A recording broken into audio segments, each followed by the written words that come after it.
It's a new one. Is it a new one? It's a flip phone, but it's a new one. I got stuck in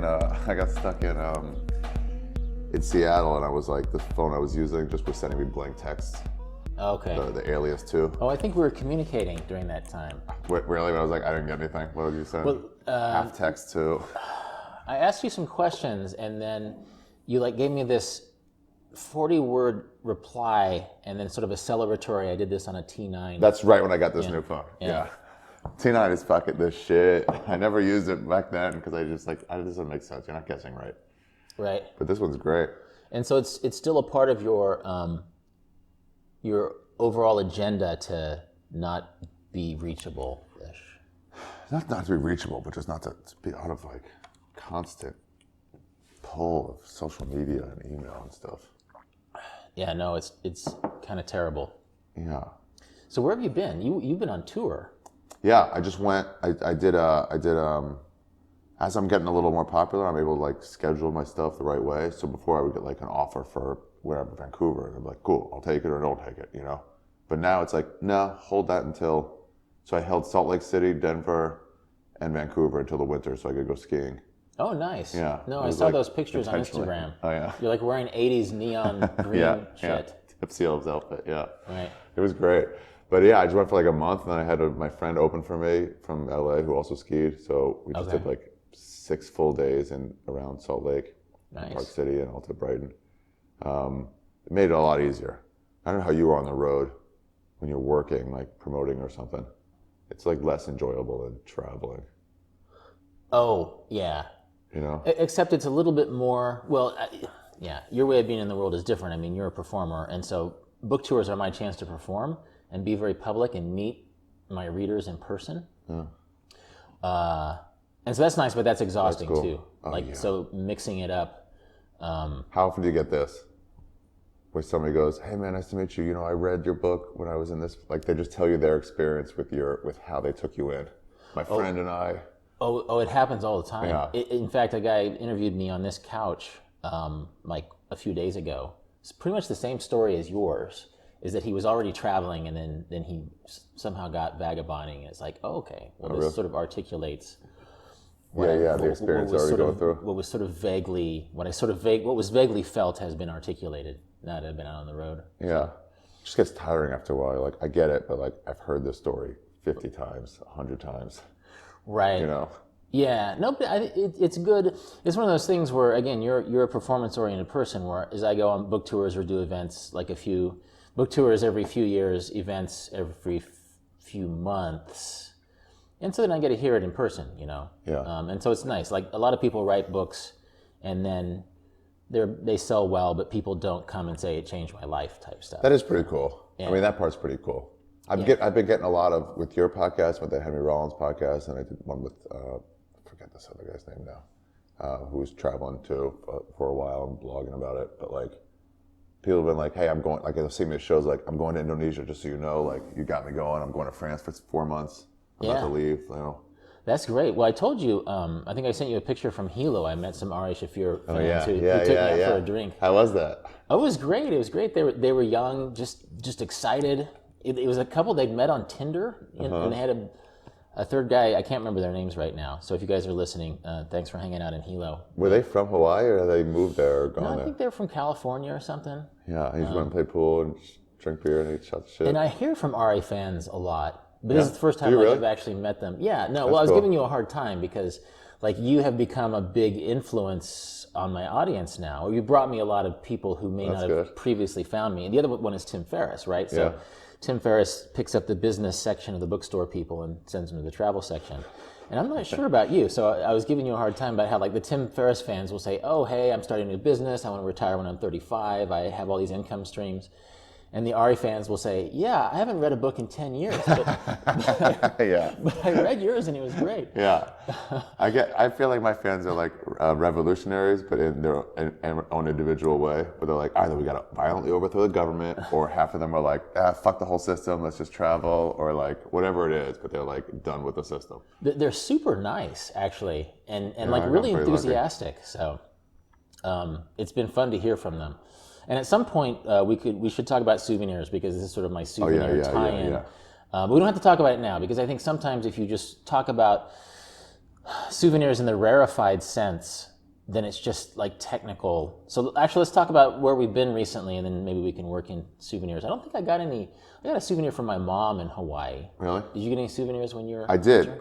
Me and my friend Ryan O'Neill, we were skiing, and he's better than me, so he kind of really pushed me to like, but not crazy better than me, just a little bit. How long have you been skiing? I started when I was like young, like a toddler, pretty much, and then I stopped for about 15 years. Okay. And then picked it up again, like on a hill in Edmonton, like a 2-minute run in Edmonton. Then I was going to some festival in Switzerland. My brother lives near there. Okay. And he was like, let's go to ski the Alps. And I was like, yeah, of course. Why didn't I think of that? So I just stayed longer. And then I was just back in. Nice. Broke my ankle 2 years ago. Didn't ski last year because I was in warm climate. You broke your ankle skiing? Yeah, in Whistler, outside Vancouver.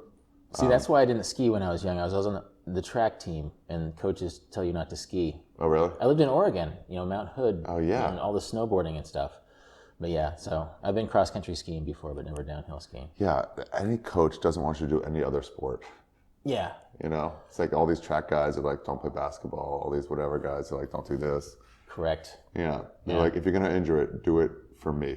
That's how it worked. Actually, I was into rock climbing at the time, and I sort of had to surreptitiously go rock climbing. Really? But I think rock climbing is you're a little bit more in control unless you're really, like, do a bad lead fall or something.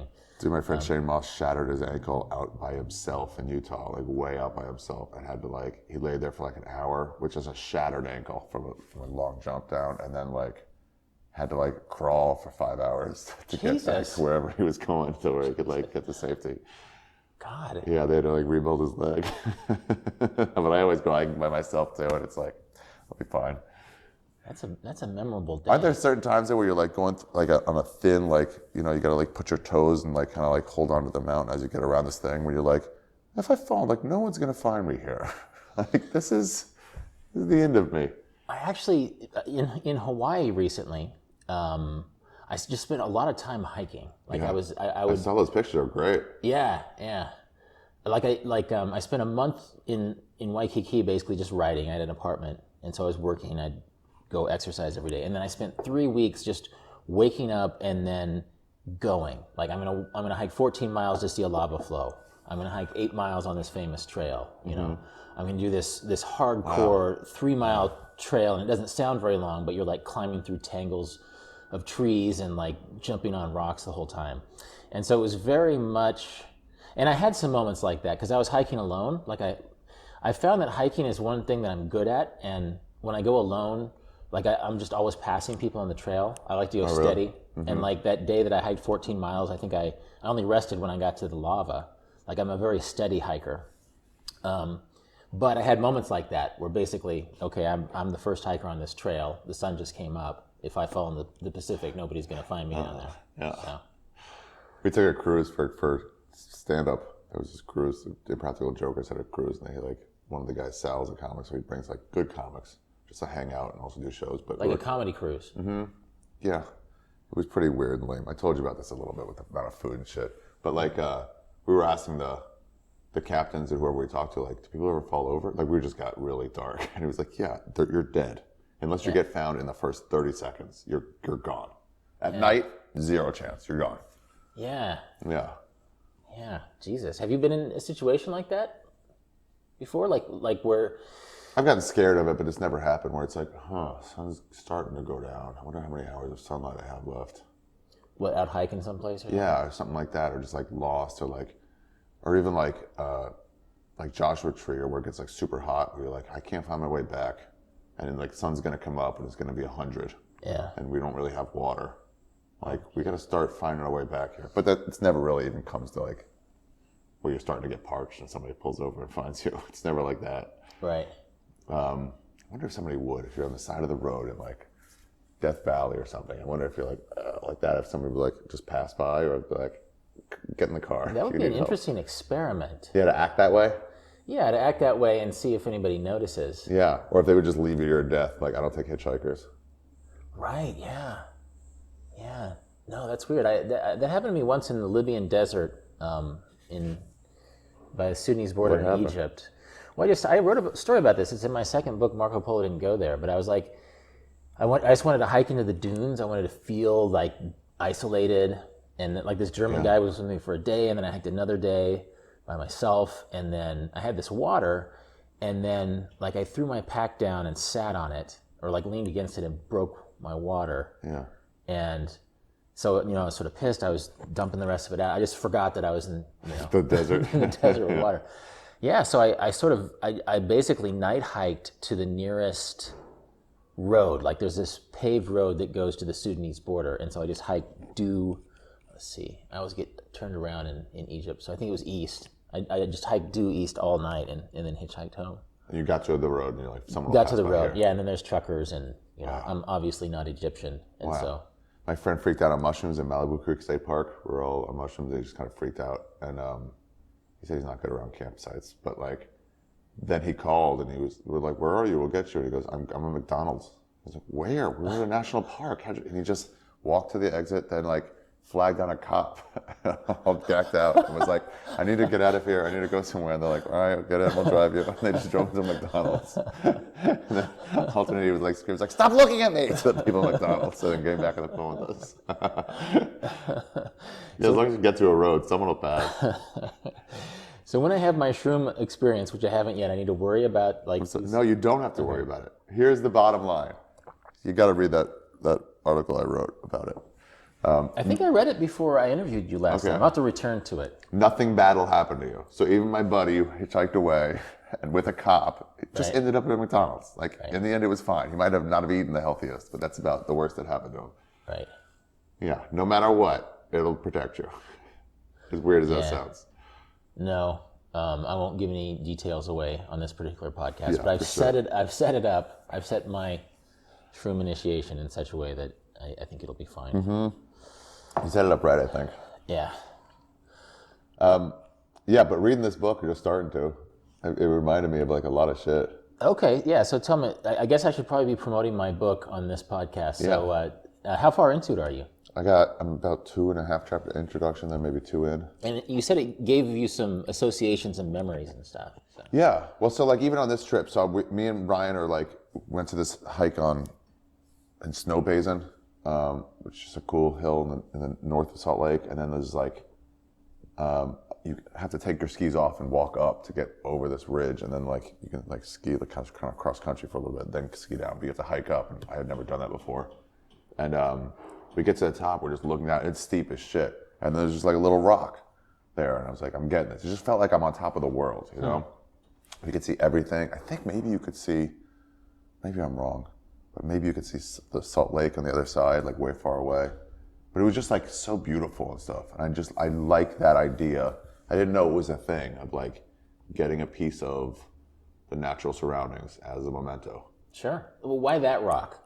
It was small. Okay. And it was on like a big giant thing. So not much was sticking out from the snow. Uh-huh. And it was just like a stone, like that size, like, 1 inch by 1 inch-ish. Size of a quarter or something. Yeah. And it was just like... So what did you do with it? Put it in my pocket and brought it home.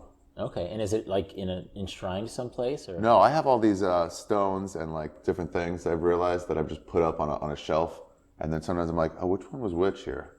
Oh no, I have the exact same thing. Like, and they're from all over the world. It's interesting. Yeah. A geologist could probably come and see how anomalous it is. But yeah, I have a pile of rocks, and I've forgotten like where all of them are from. I think one is from the Falkland Islands. So they're from. Again, you pick them up and you have this moment and you want to keep them. And then rocks in particular really blend together. Yeah. Oh, they really do. Yeah. Some of them also like, it's just a question of like picking up and just having it and just like holding it. It's like cool stone. You just play with it for a while, even for like an hour or a day or two, and then like drop it off.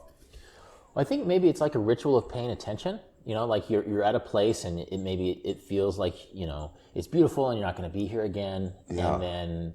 So even if it's going to get mixed up, even if you're going to throw it away again, or even if it's going to get mixed up with all these other rocks on your shelf at home, it's sort of a way of sort of reminding yourself how awesome a given experience is. Yeah. Also, when you're traveling for a long time, the room you have is very limited. Right. So a pebble or a stone like that is way better than a mask like you get, where it's like, you're fucked. Guess what? You got to lose your sweatshirt now to make room for that. You can't do it all. I think I mailed a lot of those masks to my parents. Yeah. Back in the day. Just get rid of them that way. Couldn't be carrying them all the time.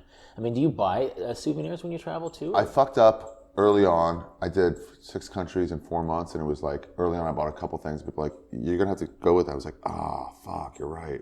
And so I just went to the post office in Myanmar, and then mailed back this like Chinlun ball and like something else. Just mailed it back to myself, and with like 3-month delivery time. Yeah. But like, yeah, and then from then on I was like, I'm not getting anything till I'm about to leave, but except little stones. Right.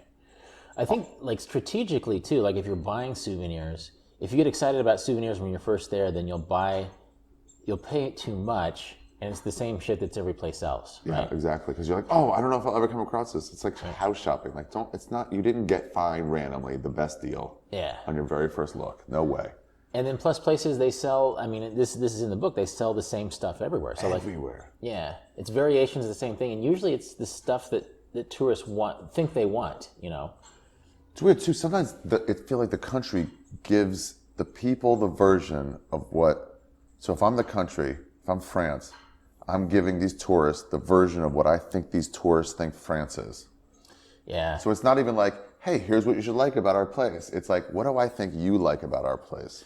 And then I'll do something for that. There's a chicken and an egg thing going on here because a lot of the people I interviewed, and actually there's a later chapter in the book which is about authenticity, which deals with that exactly, is that, well, what does it mean? Like the reason that they sell masks now in places that don't traditionally have mask dances is because tourists think masky stuff makes them feel more foreign, right? Right. But then also, I think what happens is tourists come and they buy souvenirs out of the feeling, you know, and so they want that Eiffel Tower keychain, they want a mask because it seems exotic, even though, you know, their actual experience might be completely different. And so there's this idea of the country is selling what it thinks tourists want, but the reason it's selling that is because that's what tourists buy, right? So it's like the law of the market. Yeah, that's what people bemoan all the bodegas here that start carrying high-end stuff and like biscuits from the UK. Right. And the people that were not indigenous, but you know, the people who lived here for a while, it's like, what is this? I'm not into that. We're all Dominican. Like, what is that? And it's like, they wouldn't sell it if it didn't sell. Yeah. You know, it's only because people come in. It was like, oh, I want those more and more as it gets gentrified.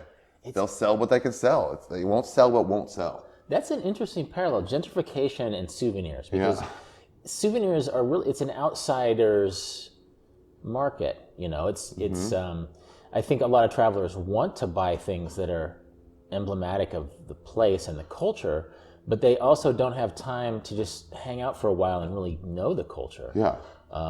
And that's why stones work well, because they're super authentic. Yeah. No. You know?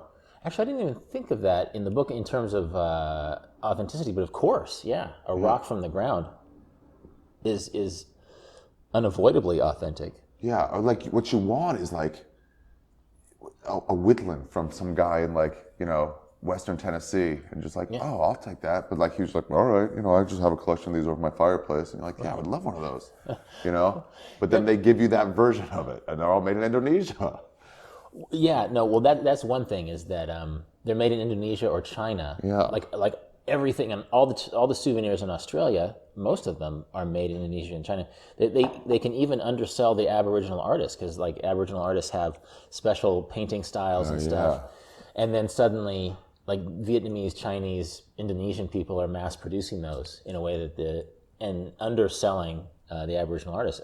When you were talking about carvings, a friend of mine who read my book said that she went like up into the Inuit part of Canada, and she bought an owl carving from an Inuit artist, and she sort of wanted to feel authentic about it, and so she's trying to get a story, like, who are you? Why did you carve this? Oh yeah. And he's like, okay, like he wouldn't answer, and finally he's like, dude, there's no trees here, there's no owls here. I carve these because people buy them. And so I think that happens again and again, where And again, I use the example of masks where when I first started traveling, I kept buying these masks and I didn't know why. I wasn't going to dance drama performances. Yeah. And then I think the more experience I got as a traveler, the more I realized that I was sort of buying the mask because it made me feel travel-y, you know. That was sort of somehow a signifier of an authentic place. And once I had traveled slow long enough, I realized that those didn't really have a correlation to my travel experiences. Yeah, like nothing to do with it. It wasn't your thing. Even if like, I was thinking this, like, if you go to, I don't know, Paris, and some people are like, you gotta go to the Louvre, you know. But like, what if you're not into art, then why would you go there? There's probably good hikes you can go on if you're into that. So it's like almost like you should be getting a memento of your experience there and not just like what you're supposed to get. I think that happens the longer you travel, right? That you relax a little bit, you know? Like I think, and actually the social scientists I studied bore this out, is that first-time travelers are just excited and they want to shop immediately and they want to buy this stuff that proves that they've been there, and they want to they take the prescriptive advice to go to the Louvre, and then they get lost and freaked out, so they take a selfie in front of the Mona Lisa in front of a bunch of other people. Yeah. And then as you travel more, and I'm curious to know what you think about this, because it feels like you sort of reached a new plateau of travel in the last year.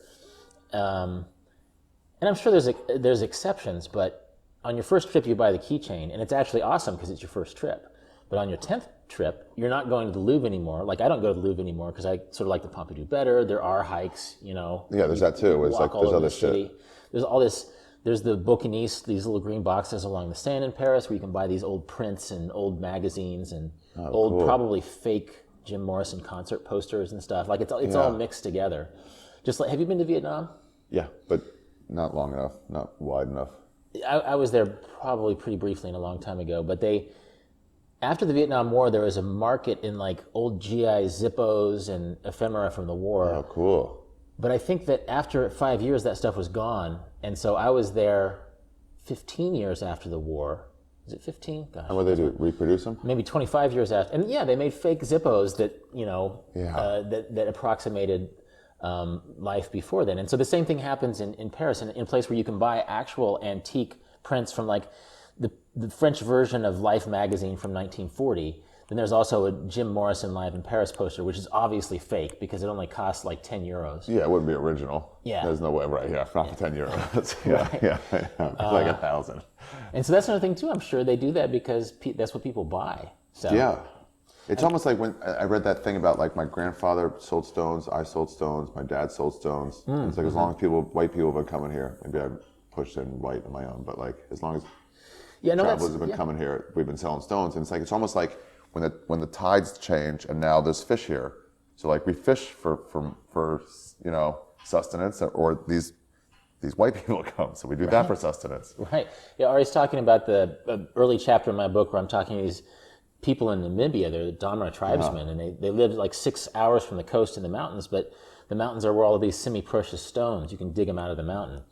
And so to get cash, for 3 generations they've been doing this. They've been digging rocks, polishing them, and selling them on the coast to first like German colonists and Afrikaans travelers, and now just whatever European or whatever tourist comes up the coast. Once it becomes a thing of like, oh, when you're there, you got to get a stone, then it's like all tourism.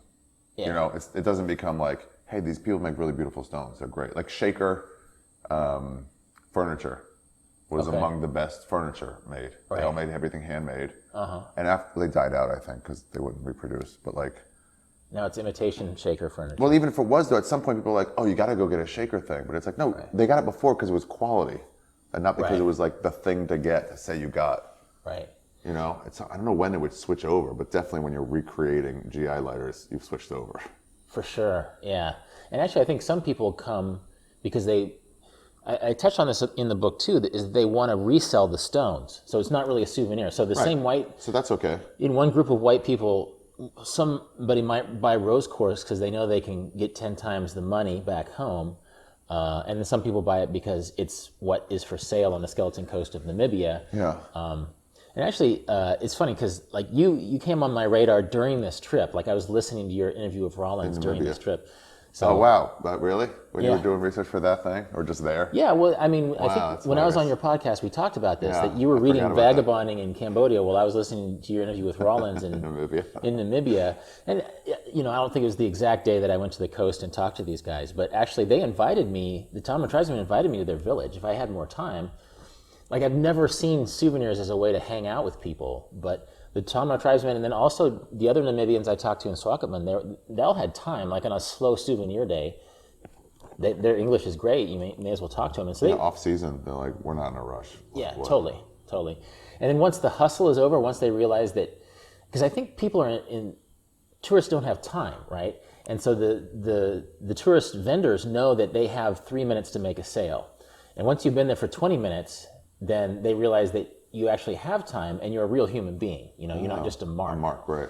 Oh, wow, yeah, maybe. So I had some interesting, Trump had just taken office when I was in Namibia. You're talking about Donald Trump? Donald Trump, okay, yeah. Cool. And so I was talking to them about politics, and they all had strong opinions. But it was funny, like some of the, Africans that are pro-Obama because Obama has African heritage. But a couple of Namibians were like, yeah, I like Trump. So it was funny, just like talking to. Basically, I was there early. What happened is I was going to interview a souvenir vendor in Swakopmund. This is before I met the tribes people on the Skeleton Coast.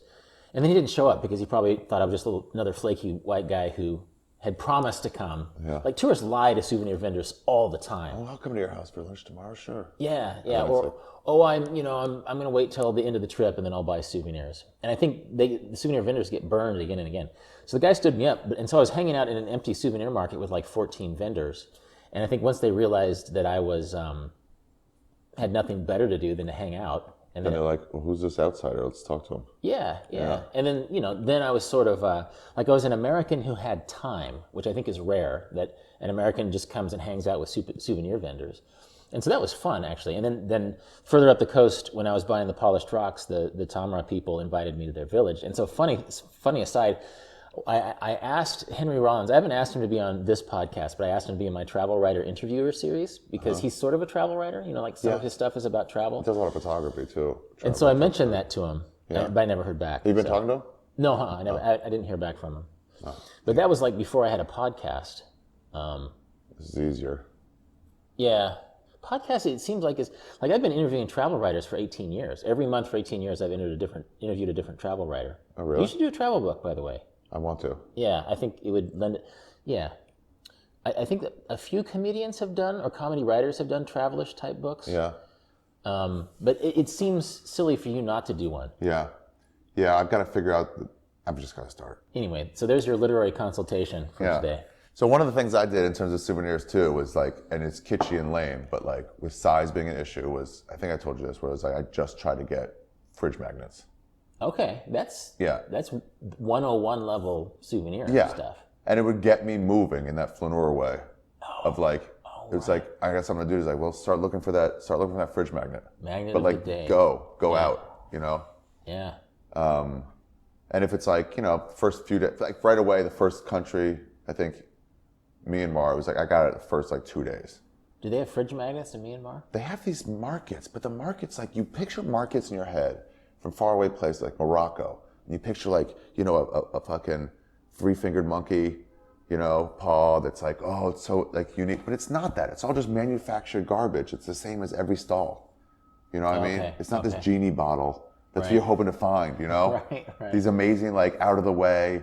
But those markets really, I found even some of those in Thailand. It's like some small island, and like you go away, and then all of a sudden it's like, oh, these are just brooms. These are for the people who need goods. That's actually something I talk about in the book too. Is that how much time have you spent in India? Zero. Okay, yeah. You should go to India. Yeah, I know. You get a kick out of that. I was in Calcutta, and there's a market. It's called used to be called the Hog Market. It's now called the New Market. And so I went to the market. It's giant. It's like 3 square blocks, 3 giant square blocks, and then all the foreigners are in like the little souvenir section, buying all these traditional wares, traditional pots and vases and puppets and stuff. And no Indian people were there. Like the Indian people were buying like plastic toys for their kids. They were buying cast iron pots. They were buying flashlights and rubber bath mats and stuff. And so that's part of my authenticity chapter in the book, is that, those ornate things that all the tourists were buying in the shops where there were no Indian people in, maybe some Indian houses have some of that, but day-to-day life is not, they're not cooking their food in these old utensils from 100 years ago. They're using the same Chinese-made frying pans that everybody else is using. But see, that would be cool, though. It's like the pan that you use, the cast iron skillet you use. So it's like, oh, I got this in a fucking, in a shop in Calcutta. Yeah. It was like we were all going to cook something, and then it was like I was about to go home, so I just brought it with me. Yeah, that'd be a pain in the ass to carry. It would be. That'd be heavy as fuck. But like, yeah. But like those things have stories behind them, and that's all it really comes down to. I feel like it's like the story behind some rock or some whatever. Yeah. You know. Like how'd you get there? Like what brought you even to the area where you could get that? And then it's like, and those are the things too. Like when you wrote about the that fuse box that you found. Okay. Like you can't impart on people the feeling. I mean, I'm not going to say can't. I haven't been able to figure out how to impart the feeling on people. And you talk about that in vagabonding too. Like, get ready for your friends to be disinterested in what you're talking about. Totally. You just can't impart that feeling of like being alone and free and like coming across to making a right instead of a left like you're supposed to, and then like coming over this hill and seeing something open up in front of you and just like, they just won't get it. Yeah. So it's really just for yourself for a story. Yeah, and I think sometimes people assume, there's this old idea that souvenirs are like status symbols, like this, look where I've been thing you have in your house to impress people. But I really found that was rarely the case, that in most situations, souvenirs aren't meant to impress people because people don't get it, People don't get it. I feel like you get it, the reason you get it is partially in your head is to impress an abstract person later. Or like your friends at home, and then you just don't bother showing it to them. Well, expand on that a little bit, because I think it's that's like a true it's like thing. The version of selfies now on Instagram, where it's like, look where I am,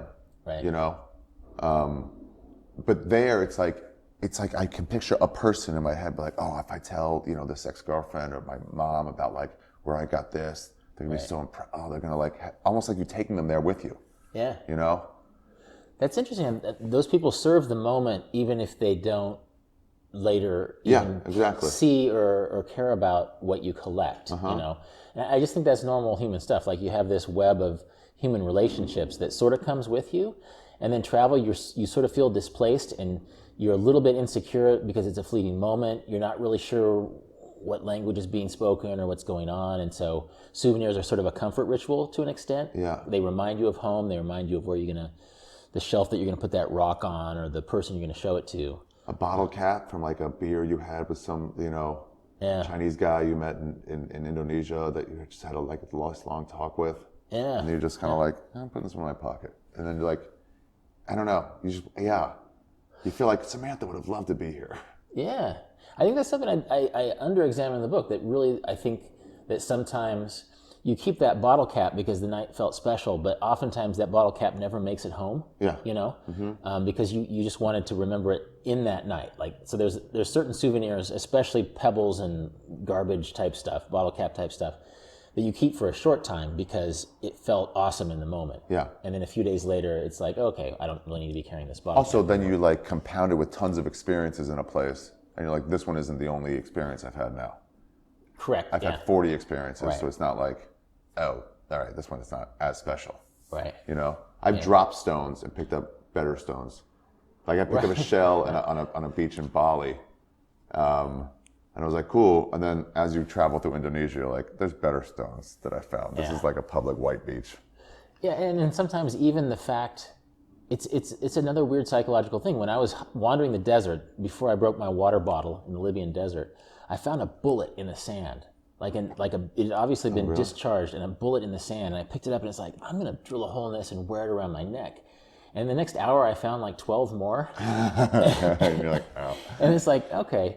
And somehow, the idea that something might be rare or special. And so somehow I read something, I felt chosen when I found the first bullet. And by the time I found the 12th, I didn't care about any of them anymore.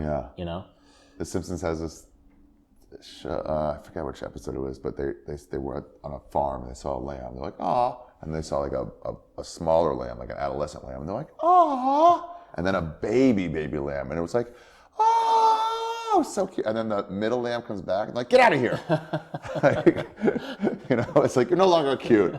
That's funny. By comparison. I think that's a thing. I think that's a thing.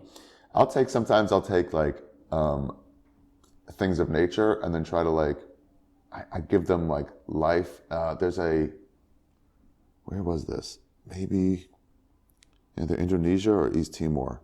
But there's a religion, the world's oldest religion. Fuck, it's all about, damn, it's gone from my head. Is it animistic? Yeah. Okay. And so they believe in like, that everything has sort of a soul, you know?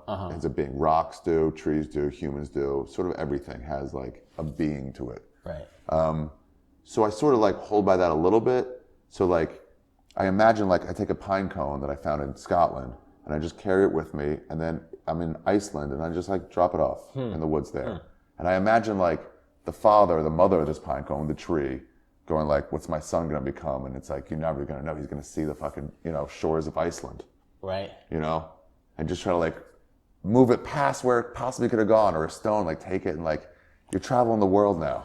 That's interesting. Like you almost, you anthropomorphize these things. I remember when I was traveling in America, my very first vagabonding trip, I picked up a seashell someplace, South Carolina or something, put it in my backpack, forgot about it. I was backpacking near the Tetons, near Jackson Hole in Wyoming. I gotta get there. Found that in my backpack, and it's like, I'm gonna leave this at the top of a mountain.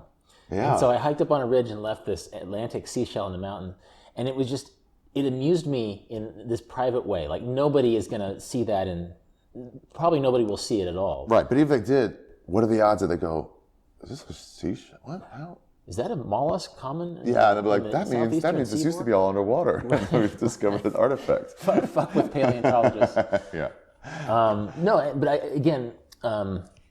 I think that there, and I found this while I was writing the book, is that the psychology of things is, in a way, it's been vibrating in a way that we don't think about. Like you played a game with the pine cone from One Country or Another. I played it with the seashell years ago. We collect these objects, and then we throw them away later because they were about the moment more than taking them home. And I think that is something I discovered while writing the book. Like when I walked through my house, I found things that I forgot that I had kept, and I forgot why I kept them. Oh yeah, you lose the whole meaning behind them. Like, what was this? It had to have been special. Right, or I find them and it's like, holy shit, that's that bar of soap from the Chelsea Hotel. And then you remember it. Yeah. Oh. And it's like, and of course, I don't keep soap from any other hotels, but Leonard Cohen sang a song about the Chelsea Hotel and has his rock and roll history. So that's the soap that I kept. And then there's this boat propeller. There's actually a picture of it in the book. When I went down the Mekong, one of my greatest adventures either. And I go for months without thinking about that. But I was looking at that while I was researching the book, and it's like, yeah, that was I could have died. That was amazing. And so it does have that power too, to take you back to a place. For sure, yeah. And then even souvenirs that I've since lost, like the fuse box, and Ari was talking about this. I hiked up on a plane crash when I was a teenager, sort of, and it seemed so hardcore that men had died 3 decades before. So it was like at a Christian camp, and our counselor told us not to take anything, but I snuck out this fuse box because I wanted to show my friends how badass it was. And I showed them, it's like it could have been garbage from anything. Yeah, they're like, could have been a piece of an air conditioner or something. Yeah. So then I felt bad, and I brought it back to Colorado years later. You did? Yeah. You threw it back out there? Yeah, I threw it back out there. That's actually, I'm giving away all the secrets in the book. Yeah, so I felt so bad about that I took it back to Colorado because I was a counselor at the same camp. That was my big rock climbing phase of my life. That it just felt like I had dishonored the site of the plane crash, like it didn't belong to me, and it called forth. It became less meaningful the more I had. I just looked at it and I felt bad about taking this. That's cool to put it back. Yeah. And it was interesting because it allowed me to go full circle. It gave me a pretext to take my campers back to the plane crash and just sort of quietly replace it. But also it's like, it wasn't of the area. Like it was an invading, like not species, but like, it wasn't supposed, it was just garbage if somebody threw out the fuse box. But one thing, like when the Tamara were selling me the polished stones in Namibia, that was at shipwreck sites. Travelers love ruin porn. They love plane crashes and shipwrecks and old tales of woe, buildings, things that have burned down. Dead amusement parks. In fact, you probably have a corollary experience, but there's an amusement park that I grew up in Wichita, Kansas called Joyland, and even in the 80s, it was it was deteriorating fast. It was one janky amusement park. Yeah. And it finally went out of business about 15 years ago, and it was picked apart. Like people who have memories there. Yeah, we sort of made fun of it when we went there, but then it became this icon of childhood, and so people were constantly sneaking and stealing things from the abandoned amusement park. And so I think it's pretty normal. Like you're just as, if you find a plane crash, I think you're more likely to take a little bit of it, or like if you sneak into an abandoned amusement park, you're more likely to steal souvenirs from that than pick up a rock in another situation, because somehow it's infused with this energy of human transience, I guess, for lack of a better word. What do you mean? Well, like these people built this amusement park and it was going to be... Only because it's going away will they go do that. Otherwise, Correct. They're happy, like, it's covered, it's there. Right. If it's there, if let's say your amusement park was Disney, you know, then you're like, it'll always be there. I know where it is. Right. You ever see Harold and Maude? Yeah, yeah. So when Harold makes this, I guess, locket or ring for Maude, and then she's like, I love it, this is amazing, and then immediately throws it in a lake. And you're like, what? She goes, so I'll always know where it is. And you're like, oh, that's great. Yeah, why do take it with you? And like, it's there. I know where it is now. It's in that lake. That's where that thing you made me was. That's funny. Well, that's another situation of ascribing meaning to objects, right? You know, gifts, you know. What do you do with the stuff you got from your girlfriend when she dumps you, you know? How are you going to... Yeah, what do you do with that? Yeah. Do you hold on to it till after you stop hating her, and when you can finally go back to like, oh, we had some good times. I'm glad I saved this one thing. Yeah, yeah. And so I think it's not just souvenirs. I concentrate on travel souvenirs in the book, but they're almost a metaphor for all the ways we organize meaning in our lives by saving stuff, you know? Like guys are famous for keeping clothes too long. You know, you get sentimental about items of clothing, you know. Oh yeah, I've got to go through my closet right now where it's like, why? No, yeah, I have old clothes that are, that like an old track shirt from college. And you'll never wear. It has paint on it from when I was doing some work some summer, and then I took it to Myanmar and India, and now it's like, I don't know if I can throw this away. It's been through so much, you know. Yeah, it's weird. You feel bad to like you're obligated to it after a while. But like my friend Joe List, the comedian, he got a box of cigars on his wedding from this other guy, Robert Kelly, this comedian. Box of nice cigars. Our fathers, my fathers, I forget what they're called. And he was afterwards, he like gave them out that night. He was like, guys, we're smoking cigars. And later he was like, man, I should have saved those. It was like a wedding gift. And I was like, but save them for what? It's the perfect time. Right. We all smoke those cigars at your wedding. Save the box if you want and put change in it. Right. You know what I mean? But like, you also got to use the thing for what it's like made to be used for. Yeah, well, actually, I think that I touch on this at the end of the book, like where I inherited an alabaster elephant from my aunt when she died, and I don't know what it meant to her, you know. Yeah. That forever she kept that up until she died, and it's like I couldn't tell you why or where it's from, and so now it reminds me of her.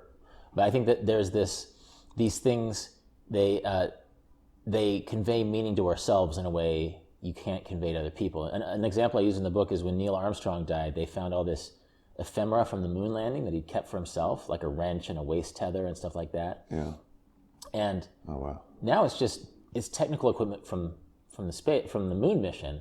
But to him, he could look at those, for all the millions of words written about that, the Apollo 11 or whatever that was, those were very personally meaningful things to him. It's like he probably couldn't even articulate why the waist tether and the wrench were meaningful, you know. But that somehow he remembered how he felt when that waist tether was keeping him from floating away or whatever. Yeah, maybe just go like, wow, not for this thing, I'm dead. Right. This thing has saved my life a few times, you know, or whatever it is. I don't know what it is. Yeah. And I like the way it felt in my hands as I was like, re-rolling it or something, like whatever it was. Well, that's the propeller from my Mekong expedition has a bunch of chips in it. It's obviously a broken one, and so it reminds me how we kept buying these cheap aluminum boat propellers instead of steel ones because we were cheap backpackers. Yeah. And finally, we got a propeller that didn't break, and that was worth it. But it ties into like your friend with the wedding is that he wants to save something. Like there's a weird poignance to that. You want to save the cigars, but do you want to fossilize the moment or live the moment? Yeah, exactly. At some point, like what you'll save is the memories of all your friends smoking. He goes, some people didn't even smoke them all the way. They just smoked like a little bit. It was like, but they had a fine cigar. They're not cigar smokers. Right. You gave them the experience of having a fine cigar at your wedding. Right. even if it's a little bit, or like giving like great scotch to a kid, and he's like, it tastes like paint, but it's like that was great, man. That was fucking amazing scotch. But you'll know this when you get older, right? You know, but it's like even if they wasted it, they didn't waste it. They were all celebrating your big day. Yeah. Yeah, that's a bigger. You'll take that with you more than like the wrapper of a, or take the smallest amount. Take like the little like ring around the cigar. Right. Yeah. Take that and put that in a book somewhere. Yeah. You know? I just wonder if there comes a point at which then that becomes less meaningful when you have 1,000 of those, you know? Again, it's almost like souvenir inflation or meaning inflation. You find the 12th bullet and the first one becomes less meaningful. You say the same shit everywhere. It really, because like those mass-produced things, it's like, oh, you guys are fucking us. Like, what do you mean? The people who want some like legit, real souvenir, like, this isn't it. This is like what you said, made in Indonesia. Or this is like, they're all. I'm seeing only white faces around me buying the same stuff. Like, I don't want this anymore. But this is another thing I touch on in the book, is that often it's usually about the authenticity of the traveler. It makes people feel authentic, and so the first time traveler, they don't even pay attention to the white faces because they're excited. They're in Indonesia, they're in Paris or whatever. But you come back for the 8th time and you are no longer that person, and you're sort of looking at that person and you're impatient, you don't want to be that person, and so you're looking for something more authentic. And because you want to be more authentic, you want to be a person who's here for the 8th time, and you want a souvenir that's emblematic of that. But that's you're already hard. buying into the system, Yeah, that's hard to find. I found too, I just realized this now, but it's like if you buy usable things that also have a story to them, like I was in Iceland, I didn't have the bathing suit. And my friend was going to take me some like hot springs. So I got a bathing suit, but it was like, well, I'll use this when I go home too. But then when I'm like, if it's at all like, where'd you get the bathing suit? It's like, oh, actually I got it in Iceland. We used it to, but like, I'm just using it as a bathing suit. I'll just go to the pool with it or wherever. You know what I mean? So I can use it as is, or a sweatshirt or something. But like, where'd you get that? It's like, oh, I bought it off a fucking backpacker I met. He just left the Highlands. He didn't need it, so I bought it for $2 off him and saved it. No, I just completed a life cycle of a bathing suit in Hawaii. Really? Life cycle. Because when I was in Grenada, like 12 years ago, my luggage hadn't come in, so I bought all this shit. Like, it ended up being in the story I wrote about it. I didn't have shoes, so I bought like these jellies. Like the only thing big enough for my feet were those plastic sandal things, like the dude wears in The Big Lebowski. But they were like Rastafarian colors. And then I had this swimming suit, like this cheap $5 Grenadian swimming suit, which I've used forever. Like, I'm more of a hiker than a swimmer. And so then, I'm in Hawaii, I'm swimming around, I'm with my friend, and she's like, what is that you're wearing?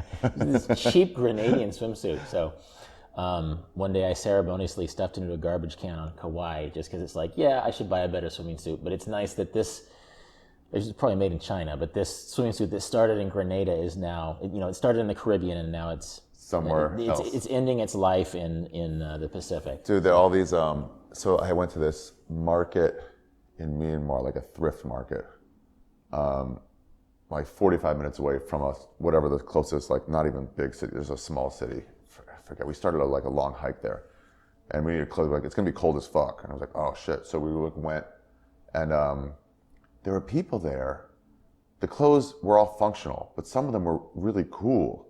Like they had like original Guns N' Roses, like tour shirts that some other traveler. And where is this? In Myanmar. Okay. It was on the way to Inle Lake, but it was Kalau. So it was like 45 minutes away from Kalau. Okay. And you tell people like, that's a great shirt. And their only thought is like, oh, good fabric, right? It's pretty thick. Okay. And you're like, you guys have no idea. But how did it get there? Was some traveler was like, I need to dump stuff. Right. And they're just like, all right, here, take it. I'm going to India. It's gonna be super hot. I can't use a sweatshirt anymore. Yeah, that's another perspective, is like the global thing economy. What do people bring from home and leave, and what do they take home? It's like the anti-souvenir. What do you dump? What do you dump somewhere? Yeah. I don't think anybody would have accepted my Grenadian swimsuit. It was pretty threadbare. But torn up. Like, you want this? Like, no. You ever try to get pass something on to somebody and they're like, ugh. And you're like, but it has meaning to me. Like, just to you. To me, it's a tattered rag. Right. No, well, that's it. I remember when I was in India specifically, I went up north and basically kind Indians were giving me or selling me warm clothes, and none of it fit, right? So Yeah, no, the schlumpiest days of my travel career, those times in Asia where I just didn't care how I looked, like I was a very pure backpacker back then. I wasn't trying to impress anybody. But yeah, God knows where all that stuff happened. It's almost like your clothes, if you travel long enough, your clothes become a story in themselves, They sort of tell the story. Like you can look at a shirt or something you bought someplace and it reminds you of 10 things. Yeah. Oh, that girlfriend got me that. She said, your fucking outfits are terrible, and she helped me shop for something interesting. I remember that lady. She was really nice. Yeah, and then it takes you down a road of like other memories too. Yeah. And I think that's a bottom line thing, is that souvenirs, they're about the memories. They're not about status, but they're ways to trigger memories, and they trigger memories in different ways. And one thing that I really hadn't thought about until we started talking is how many souvenirs serve a very short timeline. The bottle cap that you keep for a week, and it's like, oh yeah, that was a fun night, but I'm not carrying this bottle cap anymore. Or the stone you kick even for like 10 minutes, when you kick a rock in front of you and you're like, that's my rock, and you keep fucking trying. If you miss it, you gotta go back for a second, kick it, and then it's like, well, it's done now. Yeah, it did its time. You want to like, shut? Nah. It's such a kid thing, kicking like rocks kicking the rock up the yeah. trail. But then again, you anthropomorphize the rock. You're giving that rock a better life than it would have had otherwise. Yeah, I love doing that. I mean, it's got no real meaning, but like, you just give it meaning. Yeah. This is one of my favorite souvenirs. This is this little scar I got in a hot spring in like northern Iceland. Okay. Just like accidentally like cutting my hand on this like jagged rock and then like bleeding, and I was like, oh fuck, and then it became a walking souvenir, I guess. Yeah. No, for sure. Where'd you get that? The same thing, goods or something on your body. Yeah, for sure. Actually, I got a tattoo 20 years ago. Tattoos are huge for that. Yeah, in the Philippines. Really? What was it? That was a Chinese symbol. It's not even worth recounting. You got a Chinese symbol in the Philippines? It was the 1990s. That would make that. You should have gotten barbed wire. It was before peak Chinese symbols. Dude, somebody in Thailand, someone I met was going to get was into tattoos, was going to get a bamboo tattoo where they like take a piece of bamboo or whatever. And he asked for that. He learned the Thai words for bamboo tattoo. And they're like, okay. And he thought that they have these like ancient like things to give him, and then they draw on it before they do it, and he just made a drawing of bamboo. And then the guy was like, what? No, you know what, fuck it, that's good now too. Fuck, give me a regular tattoo of bamboo to commemorate the time that I wanted to get this unique thing and just didn't get it. He should get a bamboo tattoo of like a tattoo needle on the other arm. Yeah, exactly. Bring it full circle. Yeah, to go both ways. Right. Well, that's funny. Actually, my tattoo, it reminds me of who I was at that age too. Oh yeah. And it's not a place where anybody it's not a place where anybody would see it. But I was moving, and I was also very I sort of had this. I was so new as a traveler that I was very fraught with the existential stakes. I wanted to have lived. Yeah. I wanted to remind myself to be present in the world and not let my youth slip. And again, it's that overwrought young man type thing, which is dorky, I'm sure, but it also you're more full of meaning. That's when you're more likely to commit suicide over a woman. The younger you are, everything has huge meaning. Yeah. And I think there's something specific to young manhood. Young people in general, women seem to have more common sense when they're young, but I think like status is so important for young men, and there's a time in your life where you feel like you have none. None, and so you want to fake it or like live it. Yeah. Like, is anybody seeing me do this? Yeah. But then I think there's an extent to when you're younger that travel can imbue you with a sense of status, that if nothing else, you've been to interesting places and had interesting experiences and maybe even brought back interesting souvenirs that can speak to having lived, And so even though I didn't get the tattoo with a mind to it being a souvenir, that's sort of what it is. And I have scars too. I cut my head open when I was 5. I don't know if you and I have talked about this before. Like I was having a beer drinking contest with my cousin Clint. At 5? Well, there was beer in a little mini fridge downstairs, and the adults were upstairs, and it's sort of in the exact same can as a pop or a soda, whatever you call it in your Maryland. Soda, yeah, Midwest is pop. That's right. I forgot about that. And so it's like, well, this is like adult pop, and so we're drinking it, and it tasted terrible, and so my cousin stopped drinking it, but I was taught to finish what I started as a young kid, and so I finished a beer, and then we got in a pillow fight, and I cut my head open because I exaggeratedly threw myself backwards and hit it on a table. And then years later, I shaved my head or gave myself a buzz cut when I was like 31. And the scar was on the top of my head when I was 5, and it was like on the side of my head. Migrated? So my skull had stretched the scar down. Wow. So that's cool. A memory of it. We were like, oh yeah. Yeah. Well, even that's just a memory of a memory. I didn't put the two and two about the beer together until later. That when I was a kid, it's just, I didn't know what being buzzed was or anything like that. I don't even remember feeling buzzed. I just remember finishing. I wonder how much you got over one beer that young. I don't know.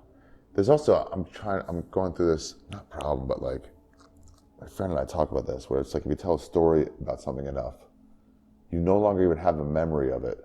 You just remember telling the story. Yeah. So you're like, is this true? And you're like, I don't know anymore. Right. I know, I don't remember saying I'm going to like change a detail. But like, I just like, like I've pictured it because of what I've told about it.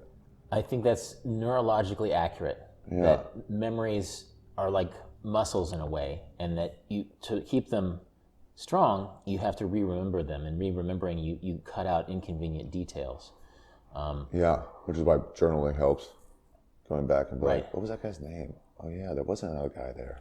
Or why photos. I talk in the book about the distinction between photos and souvenirs, because photos are more of a one-to-one relationship. You do talk about it, okay. Yeah, and I mean, photos can be associational. You can see a photo of one thing and it can remind you of other things that aren't in the frame. Whereas souvenirs are entirely associational. And I think they call forth different meanings at different times, that this, teacup that you got in Russia 17 years ago may have reminded you of a girl that you were sort of fixated on at the time, and now you're at a time in life where that's not a thing, and now it reminds you actually of Russia, that meanings can change. Jumping back to what you're saying real quick, like I'm not sure how, I couldn't tell you how empirically accurate my drinking a beer, getting in a pillow fight, and cutting my head open story is, because I was a teenager before I realized that the beer had probably influenced the pillow fight hijinks. And then who knows? Yeah, you're a loopy maybe. Of the blocking of how, like who knows? Maybe I drank the beer on a different time at my cousin's. Yeah, it might have even been like 3 days earlier or the last time you went. Yeah. It's like you. But memory is narrative, and narrative takes out inconvenient details. It's like a river that's going to flow down the easiest path. One thing I talk about in the book is when I go to the trade. I went to a trade show, a souvenir trade show in Las Vegas, and I was interviewing people. And one weird thing in the 2016 Olympics is that the Rio organizing committee bought all these souvenir T-shirts and figurines and dolls of the mascot. But the beer cups were so cool, and each beer cup was for a different event, that nobody was buying souvenirs. They're just buying the $4. Instead of buying the $30 T-shirt, they were buying the $4 beer, drinking it, and keeping the cup. Mm-hmm. Because the cups were too cool. Red. Yeah. And so you end up collecting a cup for every event in the Olympics. And so that becomes a thing. Again, the way, I turned my house upside down looking for souvenirs while I was writing this book. You know what I didn't look in? My cup cabinet. Yeah, it's full of souvenirs too. I have like an old mug from college that it's like the reusable coffee mug that says "Save the Environment." Remember, like the "Save the Environment" movement of the early '90s. When that was their Vietnam. Right. It was like, guys, we don't have big issues. Right. When history disappeared. When history stopped happening. And I have all those baseball cups. I have Mardi Gras cups up there. That's funny. I turned my house upside down and didn't even look in my freaking cabinets, which are full of what are in essence souvenirs. Even something you got to steal to get them. What? Like, there's no way to buy those cups. You just have to take them. Shot glasses from bars in college. Like, taking this. Like, you can't be like, can I give you guys $10 for this? They'll be like, no, I'm a bar back. I don't have power to sell our stuff. They could though. That's. A friend of mine did that once. Asked them, do you mind if I buy this? Well, it was just one of those dumbass, we keep coming back to how dumb young men are. I'm sorry to all the young men in my audience. I know that I myself was a dumb man, so I speak for myself and not for the young men in my audience. But yeah, I went, I don't know how it was when you were first in college, but my friends and I, somebody's grandma had a house in Sisters, Oregon. So we drove over the mountains and we had this big keg party in Sisters, Oregon. And the difference between the enjoyability of the party versus the expectation was a chasm. We were so looking forward to it, and it was just this dumb, drunken debauch. And then my friend, who will go unnamed, but you know who you are, The next day, he decided to order a beer with breakfast in a frosty mug. And so he bought that mug. So for some reason, it was important to him that he of course, I'm saying this is stupid in retrospect. I'm sure we enjoyed it at the time. So he decided to keep a mug, and again, he gave $10 to the bar back or the waitress or whatever, who were happy to unload, whatever. Yeah, like, fine. Right. It's not there. So he would have a souvenir of some dumbass thing that he did when he was 20 years old. I don't know if he still has it. I should ask him. Yeah, I was at Oktoberfest with my brother, and I was trying to leave with one of those big glass steins, And first day, they were like, "No way!" There's bouncers like stopping that, and I was like, "Fuck! How am I gonna get this?" And my brother, like, "I don't know, man." Where was the Oktoberfest? Germany. Munich. Okay, gotcha. Yeah. And then there was a fight, and the bouncer went like, "Now, go now," and then we would go out. They got bigger things to deal with, and we were out the door and then in where all the tents are, and then like out of even the grounds, and like as we're exiting the whole grounds, some cop is like, "Hey, nope," and I'm like, "What do you mean no?" I almost felt like I already got it out. It's already mine. Right. I stole it. That's interesting. Only in Germany would the police pay that much attention to it. And I started to be like, "Come on, man, be cool." And then I realized there was a joint in my other hand, and I was like, "Well enough alone, and let's go." That's funny, and that's actually a very German moment. I think. I think there'd be some places where people don't care. Right. Yeah. I asked because I went to an Oktoberfest in Queens once. It's a famous one. If you know Queens, you probably know what it is. But they had like a trivia contest, and they're like, "Here's Stavropol beer. Who can guess where it's from?" And like all these Queens people are like, "Germany." Like, is it Germany? I'm like, "It's from the Czech Republic." So I got this giant mug. Like I was the only person who realized that beer is also made in the Czech Republic, and that actually Czech names are not German sounding. It was one of those times when geography knowledge came in handy. And then I actually have that at home. I think I was living with a girlfriend in New York at the time, and that has made it to several places, and it's not a convenient size. Right. They're not mug. right. I ended up stealing another one. I got one. Okay. I've never used it. You can't. When you need like 48 ounces of beer. Right. You just, even if you have it at home, you're like, "I'll leave it in the bottle. I'm not pouring this into a glass." You don't even if you needed that much water, like if it's a way to help yourself hydrate, just get a plastic cup instead of a mug that weighs like 2 pounds or something. Those end up at thrift shops after estate sales. Oh, totally. Yeah, any thrift store. Yeah, there's a thrift store I go to a lot back in Kansas, and it's full of stuff like that. And actually, I have. Do you know New Orleans very well? A little, but not much.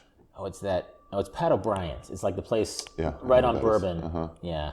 I was there for a bachelor party once, and we had these Pat O'Brien's Hurricanes, and some guy decided that we were going to keep all of our glasses, and so I went to great pains. I've literally never used it again. I have these Pat O'Brien's glasses, so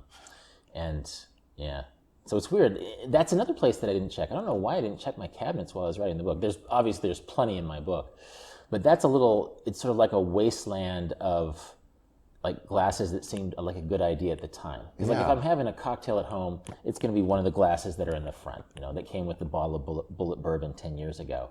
And like all that tourist stuff gets pushed further and further back into my storage. And then you don't even see it. It's behind the real glasses you actually use. Yeah, it's weird too. Like shot glasses were like such a college thing. And then like I took some with me, and I had them for like the first like couple moves I had. And then I moved out of my place in LA that was like for 10 years. I had these, and I was like, I don't do shots at home. If I did, it would be like drink straight from the bottle or pour a little in a glass. Like, why is this with me? Oh, it's another young man thing, I think. Yeah. Actually, shot glasses are huge. When I was huge tourist things. The vendors is that they said the worst thing you can ever do use it. is overthink souvenirs. Is that you can try to think of a fancy souvenir. People love shit with the destination's name on it, And so shot glasses, keychains, bottle openers. Cards, bottle openers. And you know why they sell so many shot glass? I'll see if you can guess. Why do shot glass souvenirs sell better than like pint glass souvenirs? Easier to travel. Yeah. Even though you'd never use it. One thing I never appreciated until I was at this vendors convention is that everybody's like, it has to be small, it has to be cheap. If it's funny, it helps. If it has the name of the destination, it helps. And I'm thinking, this is kitsch, this is kitschy Chinese-made stuff, and they're here exactly. We're not in the business of trying to reinvent souvenirs. We're trying to sell souvenirs. And so, they're not artists about it. They're just making money. Yeah, well, I mean, there are artisanal souvenirs, but at the end of the day, if you're a buyer for the National Forest Service you know that 70% of what you sell are for families who it's their first time in the national park, and the kids want some goofy little stuffed animal thing. The young people want shot glasses, and then at the end of the day is that you can think authenticity all you want, but at the end of the day, all that authentic stuff is going to be on the shelf at the end of the season. When you're going to plow through keychains, toenail clippers, all that small stuff you can. Yeah, I almost got one of those in Yangon. I was like, oh, that would have been good. And then I settled on fridge magnets. Fridge magnets, yeah. I also just like having them build up on my fridge. Okay. My friends Sam and Eric get where they go, they get Christmas ornaments. Different places they go, not country, but just places. Okay, yeah. And then on Christmas they just add them to the tree. That's great. So they have these memories attached to Yeah. When I taught at Yale, I bought my mom a Yale Christmas ornament. Really? But I think it's there for students, that basically the parents can advertise where their kid is at school. Yeah. My mom probably cares less about Yale than just she's a Christmas tree nerd. She likes little ornaments. You went there or you taught there? I taught there. No, I didn't go to Yale. That's my little authenticity story. Is everybody stuck up? I only taught one class. I taught English 120. I loved my students, and so. Oh, that's freshman too, right?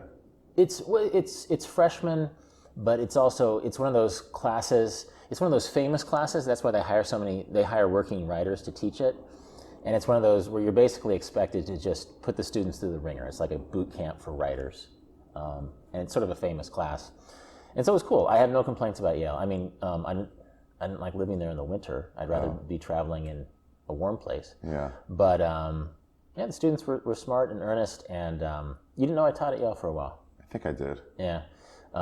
Anyway, I was sort of nerdy about that too. I have a Yale coffee mug. Like I knew that it was an experience that I wouldn't have predicted when I was 17. I didn't even consider going to Yale, but then I got to teach there when I was in my 40s.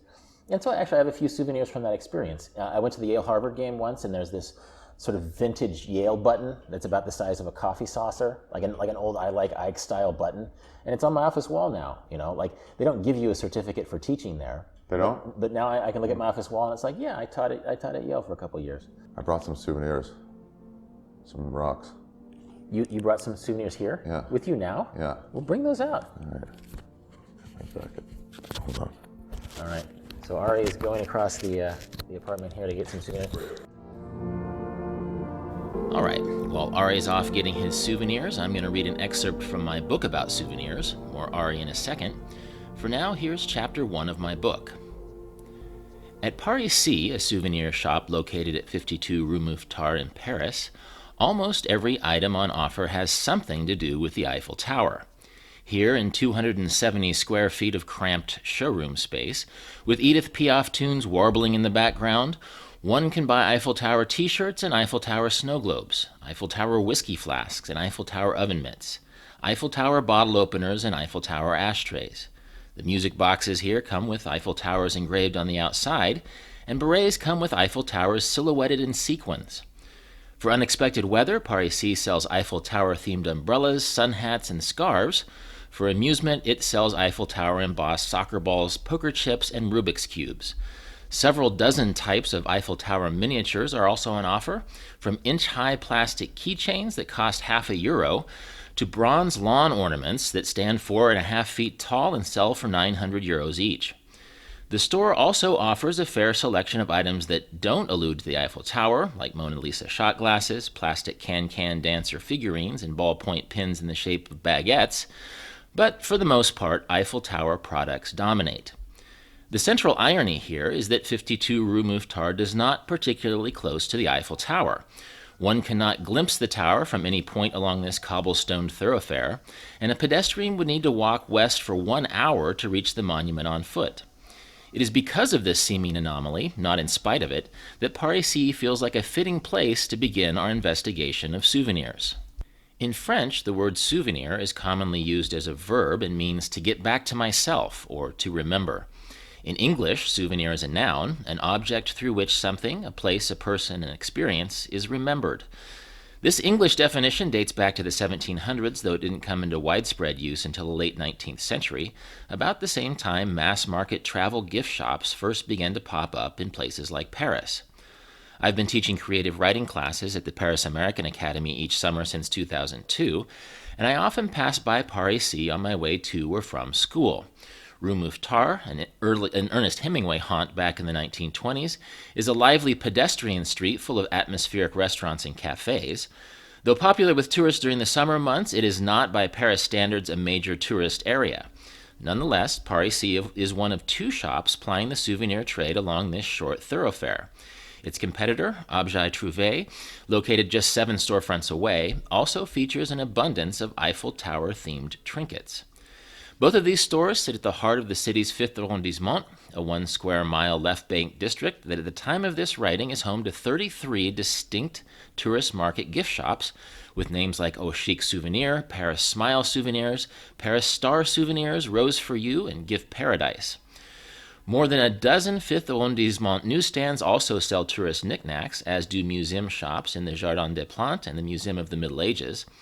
Add in the souvenir items on offer at the various antique stores, bookshops, jewelry boutiques, and art galleries, as well as the green box vendor stalls along the Seine, and one can scarcely walk 3 blocks in the 5th arrondissement without being presented with dozens of souvenir buying options. This is all the more remarkable for the fact that the 5th arrondissement isn't among the top 5 tourist districts in Paris, not compared with the 1st, which is home to the Louvre and the Tuileries, the 4th, home to the Notre Dame and the Pompidou, the 8th, home to the Champs-Élysées and the Arc de Triomphe, or even the 18th, where Montmartre and Sacré-Cœur are. The 7th arrondissement features the Eiffel Tower itself, which attracts so many souvenir vendors that a 2011 attempt to evict unlicensed salespeople from the area required a deployment of riot control police. The following spring, French customs police busted the street vendors' Paris-based ringleaders, seizing 13 tons of unlicensed miniature Eiffel Towers in the process. When I first learned of this, 13 tons of contraband Eiffel Tower kitsch, I found it hard to believe that Paris, a shop 3 miles away in a much quieter part of the city, could stay in business. Eventually, curiosity got the best of me, and I introduced myself to the store's 59-year-old owner, Desiree Taib, who runs Paris with her son Sebastian. Her shop, she told me, dates back to 1992, and she set it up with the help of her sister, who peddles similar merchandise just up the block at Objet Trouvé. Desiree has, in the past, dabbled with more traditional fare, such as handmade porcelain dolls and French peasant costumes, but ultimately tourists are more inclined to buy mass-produced bijouterie. We sell Eiffel Tower things, she told me, because people want Eiffel Tower things. While Paris is one of the most heavily touristed cities in the world, the market for travel souvenirs has also seeped into the planet's most desolate and remote corners, a fact I was reminded of during a recent journey to Namibia's Skeleton Coast in southwestern Africa. This desert-parched, rock-strewn stretch of Atlantic coastline south of the Angolan border has an end-of-the-earth feel. 16th century Portuguese sailors called it the Gates of Hell, while Namibian bushmen called it the land God made in anger.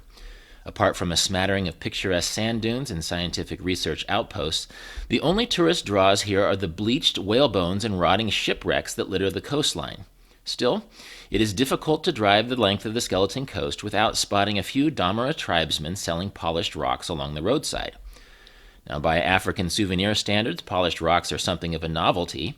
Visit any tourist town craft bazaar in southern Africa, in the Namibian coastal resort of Swakopmund, for example, or in Cape Town's sprawling Pan-African market, and the offerings are consistent to the point of being standardized.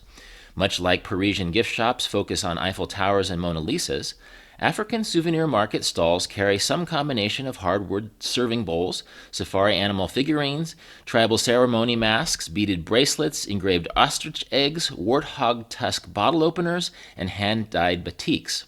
Ask African market vendors why these particular items are for sale, and you'll get an answer similar to the one I got in Paris. Years of trial and error have shown that these objects, which evoke a romanticized, if fairly generic, vision of the African continent, are what tourists want. Curiously enough, market demand is also what has drawn Damara rock vendors to the forlorn highways of the Skeleton Coast. Historically, the Damara were among the earliest original inhabitants of what has now become Namibia, and their Kwekwe language features clicking sounds distinctive to the region. The arrival of powerful Bantu-speaking tribes and later German colonialists in the 19th century pushed the Damara out of their traditional hunting and grazing regions into a desolate mountainous area in the northwestern part of the country.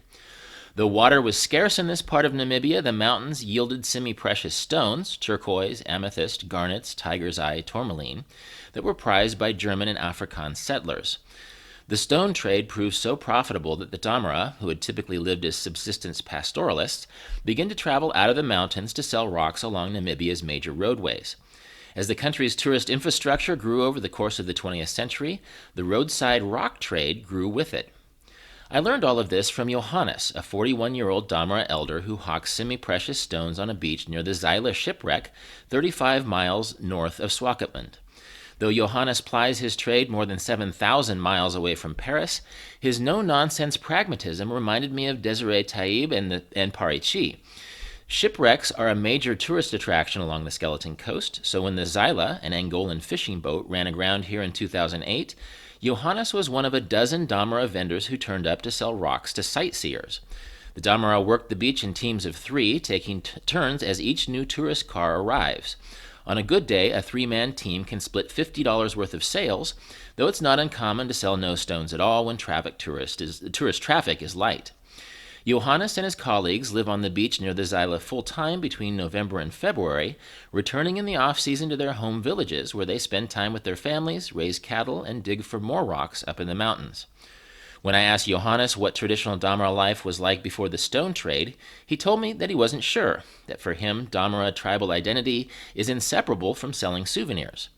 For as long as white people have been coming to Namibia, we have been selling them rocks, he said. My father sold rocks, and my grandfather too. I grew up doing the same. To me, this is traditional Damara life. I should probably point out that the very definition of what constitutes a souvenir can be a slippery concept. Some people who buy, say, a chunk of rose quartz from Johannes on the Skeleton Coast might display it back home as a reminder of Namibia, while others might resell it at a profit without taking much interest in what it represents at a personal level. On that same token, many people collect objects, mementos, keepsakes, heirlooms, trophies, memorabilia, that have souvenir-like qualities while not being souvenirs in the literal sense. In the interest of simplicity, I'm going to focus on objects that are collected for personal reasons during the course of a journey. Academic researchers have pinpointed 5 different categories of souvenirs that people seek in their travels. The stones sold by Johannes and the other Damara vendors in Namibia are considered piece of the rock, that is, physical fragments of the travel destination or experience itself. This time-honored souvenir category encompasses everything from pebbles and seashells to ticket stubs and emptied wine bottles. Usually, this type of souvenir is found or kept at no extra cost, though as is the case with Namibian turquoise, Latvian amber, or chunks of the Berlin Wall, it is sometimes collected and sold by enterprising vendors. A second souvenir category, local products, includes everything from Uruguayan leatherwork to Mozambican piri-piri sauce to the Parisian fashion designs found in the boutiques along Rue Mouffetard. While these first 2 souvenir types predate the tourism industry, the final 3 souvenir categories encompass the mass market objects one finds in places like Parisis. Pictorial images, which includes postcards and posters depicting local iconography and attractions. Markers, which includes t-shirts, coffee mugs, and other products branded to the location. And symbolic shorthand, which includes miniaturized Eiffel Towers and Notre Dames. Since these 3 types of souvenirs can be manufactured in bulk and shipped most anywhere within the globalized economy, they tend to represent just how abstracted the relationship between souvenir and place has become in the 21st century. In Parisis, for example, Desiree has set out small signs indicating specific items that were made in France, but this only underscores the fact that a majority of the souvenirs sold here, and indeed in most of the gift shops in Paris, were manufactured in distant Chinese factories. Moreover, thanks to Desiree's tech-savvy son Sebastian, one need not even visit Paris to purchase these souvenirs, since the Parisis website, souvenirparis.com, features an online store that includes international shipping, a blog with virtual tours of the city, and a link to the store's Instagram account at Souvenir Paris, which boasts more than 10,000 followers from around the world.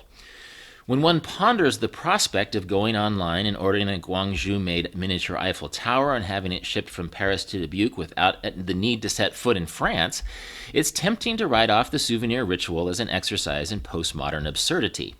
Yet while each Eiffel Tower tchotchke displayed on the shelves of Parisis enters the store with a generic commercial value, it exits the store as part of an individualized narrative, even when Sebastian wraps it up and mails it to a place like Iowa. Like all souvenirs, the object's personal meaning gains potency as it moves away from the place that imbues it with objective meaning.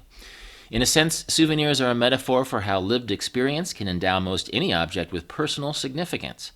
To understand how even mass-produced kitsch can become rich with meaning to the traveler who collects it, we must first hearken back to the earliest recorded journeys, when travel was considered difficult, and the objects one collected on a journey were considered sacred. All right, that was chapter 1 of my book, Souvenir. Now back to Ari sharing his own travel souvenirs. So Ari is proving how bad of an interview. I'm so bad at keeping this on topic that I didn't even realize that Ari brought souvenirs. I thought it might work with what you're trying to talk about. This book is out now, right? Yeah, it's officially out. My release party. Actually, my release party will be the day before this podcast comes out, so there's no point in talking about it. Okay. Here in New York. So Ari is spreading some. Before we talk about these, do you have like a prize souvenir at home, like the king of souvenirs that you display back home? Oh, no, I don't. This is just a little shelf that I have that I put a rock on, and then I just put another one. Okay. No, I don't have like display cases for stuff. Okay. Actually, I don't really have it either, but maybe my Mekong boat propeller. Does that hang up on a wall? Yeah, it's with my Burmese marionette heads. Oh, really? And some of my masks. I didn't throw the masks away. I stopped collecting them, but they still look good in my office. And so actually people... Yeah, if they look good, then it's like, I would put that up even if I found it at a yard sale here. Yeah. You know, but then when you actually have meaning on top of it, it's just like, it's a second layer. It's cool. Exactly, yeah.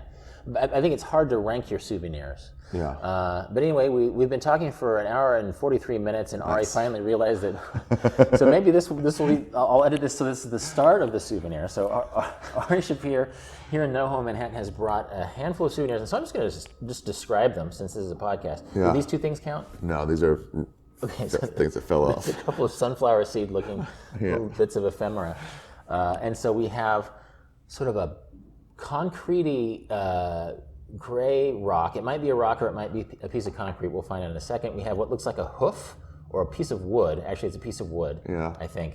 And then there's maybe a river stone or a sea stone that's sort of yellowish and small.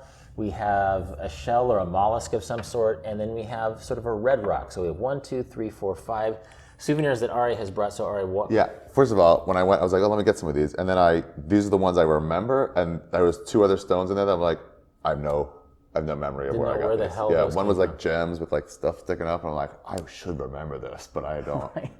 And are they all collected, or did you buy? No, all collected. Gems. Okay. All collected. All right. Yeah. And then I used to do this thing where I find if somebody left something in their TSA basket, like a pen or a pin, you know, I'd be like, no, I'm not letting this get thrown out. We're continuing this life just because these fucking bitches made us fucking take stuff out. Someone lost this on purpose because these assholes. Right. I'm like, I'm wearing it. Interesting. Yeah. And that's an interesting way of re-entering objects into the world's conversation, you know. Yeah. Sort of, again, anthropomorphizing this object so you're giving it second life. It's not going to end up in the TSA garbage. Yeah. This concrete one was from and one that I'm probably going to throw out. I went to the Blue Lagoon in Iceland. Reykjavik, in Iceland, with my friend who's from there. And we went, but then he was telling me about it, how they kind of like moved it, and now it's not fully volcanically heated. They have like runoff from a plant, and they just put that in the water. Clean, but like it's just not as authentic. But it was still pretty cool. And then he took me to the north, and we went to this like hidden hot spring that he was like, I remember being around here somewhere. We got to like walk over, like we walked through like a sheep meadow, and then like jump a fence, and then we walked over this we had to jump over this like crevasse. And then like keep walking. He goes, it's somewhere around here. And then he said it's easier to find in the winter because like steam will come up out of the ground.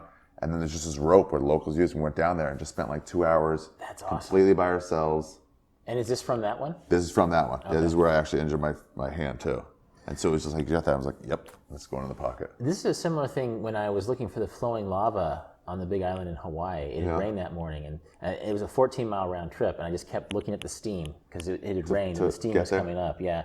And the great thing about that adventure is that they don't know where the lava is going to be flowing from day to day. They don't know. Oh, really? And so you have to find it. And the steam helped. And so I hiked 7 miles in, went halfway up this little hill, and then I found this flowing lava. It actually blew my mind. I've been traveling for a long time, and this is one of my favorite travel experiences ever, because you're like tired, you've walked in, and I can see sort of a correlate there. There's one thing to sit in the Blue Lagoon, pay your $50, but another thing to hike fences with your Icelandic buddy, and then suddenly you're in this place. So so you got that from. So is this concrete or is this just a concreted rock? I think it's just like I think it's just concreted rock. I don't really get it, but it like my dad's a science teacher, and so I think this is called a concretion. Really? Where different kinds of rock are compressed together by the earth. Yeah, it's constantly like moving and shifting there. Sometimes they'll have like fissures. So they had like this could be volcanic actually. Oh well, it's all the whole island is that's volcano. True. Yeah, so it's Iceland. So I'm wrong. This isn't a concretion. It looks like concrete, but I think it's actually a piece of lava. Yeah, then it's for sure that's what it is. I mean, the whole island is just. I think the island lava. is too young to have created enough river rock to have returned into history and been smashed again. Like, didn't it erupt out of the ocean? Yeah. Yeah. And then like moss grew over it, and then like some soil grew on top of that. But it's like I think. Right, it's but I think you need millions and millions of years to actually have had a place, had rivers long enough, create river rocks, and then have those be buried in mud and turn into different kinds of rocks. Oh. This is the geology episode of Deviate with Rolf Potts. Rolf Potts talks out of his ass about how rocks work. So that's great. That's awesome. That's almost, in a way, that's almost like a trophy. You know, it's so much better than a ticket from the Blue Lagoon. Mm-hmm. Right, because we went in there and it was cool, and I got a stone from that, which was like, oh, cool, you know. But then like it became less relevant when I got this like way more interesting, similar experience. Yeah.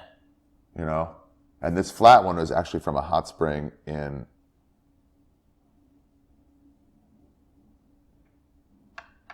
Thailand or Myanmar. I know it was with friends that I saw in both places. So this is a little, also about the size of a quarter, but oblong yellow piece of river rock.